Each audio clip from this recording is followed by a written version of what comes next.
কঠিন পরিস্থিতি যেন না আসে, এই জন্য আপনাদের সামনে কথাগুলো বলা। পক্ষান্তরে যারা আল্লাহ রসুলকে নেতা হিসেবে মানবে, তাদের আমলনামা কাল কিয়ামতের দিন ডান হাতে আল্লাহ তাআলা দেবেন। আল্লাহ তাআলা বলেন, ফায়াকুলু হাউমু করাউ কিতাবিয়া।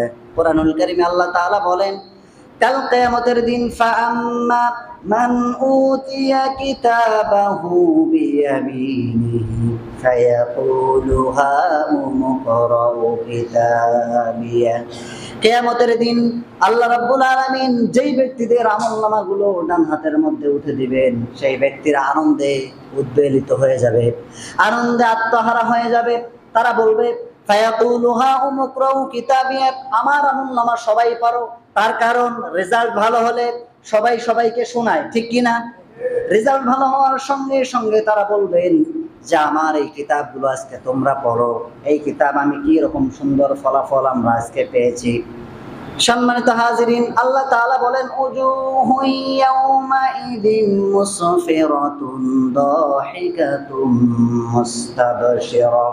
সেদিন তাদের মুখমণ্ডলগুলো আলোয় উদ্দীপ্ত হবে, হাস্যোজ্জ্বল চেহারা হবে, চেহারা আনন্দে উদ্বেলিত হয়ে যাবে। তারা আনন্দে আত্মহারা হয়ে নিজের আপন মানুষদের কাছে হাজির হবেন, তাদের আমলনামাগুলো তাদেরকে পড়ার জন্য বলবেন।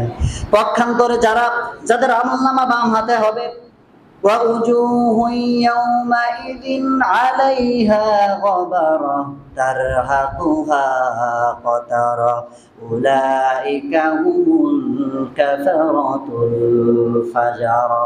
আল্লাহ তাআলা বলেন, পক্ষান্তরে কিছু মানুষের চেহারাগুলো ধুলোয় মলিন হবে, চেহারাগুলো কালো কুৎসিত হয়ে যাবে, তারা আমলনামা ডান হাতে পাবে না, তাদের চেহারাগুলো অন্ধকারাচ্ছন্ন হয়ে যাবে, মুখের দিকে তাকানোই যাবে না, এরকম চেহারা হবে।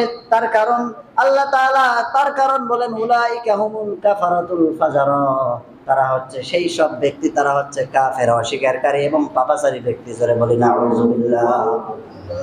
তাহলে আপনাকে আমাকে একজনকে আইডল হিসেবে মানতে হবে, তিনি হচ্ছেন জনাবে মুহাম্মদুর রাসূলুল্লাহ সাল্লাল্লাহু আলাইহি ওয়াসাল্লাম। তাকে নেতা মানতে পারলেই আমরা সফল হয়ে যাব। অনেক মানুষ প্রশ্ন তোলেন, হুজুর নেতা আমরা পৃথিবীর মানুষকে বলি, নবীজি এত বড় মহান একজন মানুষ, তাকে আপনি নেতা বানান কেন? আরে বেটা, সাইয়্যিদিনা মানেই তো নেতা। আল্লাহুম্মা সাল্লি আলা সাইয়্যিদিনা আমরা পড়ি না? সাইয়্যিদিনা মানেই তো নেতা। বেটা বাংলায় মানো, ইংরেজিতে লিডার বললে মানো, আরবিতে সাইয়্যিদিনা বললে তুমি মানো না। সমস্যা কোথায় তোমার? বেটা পড়াশোনা করো নাই, যে জাগতিক ডিগ্রিগুলো অর্জন করেছিলে, সেই ডিগ্রি দিয়া রাসূল সাল্লাল্লাহু আলাইহি সাল্লামকে চিনতে পারবা না, তোমার কোরআন এবং হাদিসের ডিগ্রি অর্জন করা প্রয়োজন। কথা বলেন ঠিক কি না?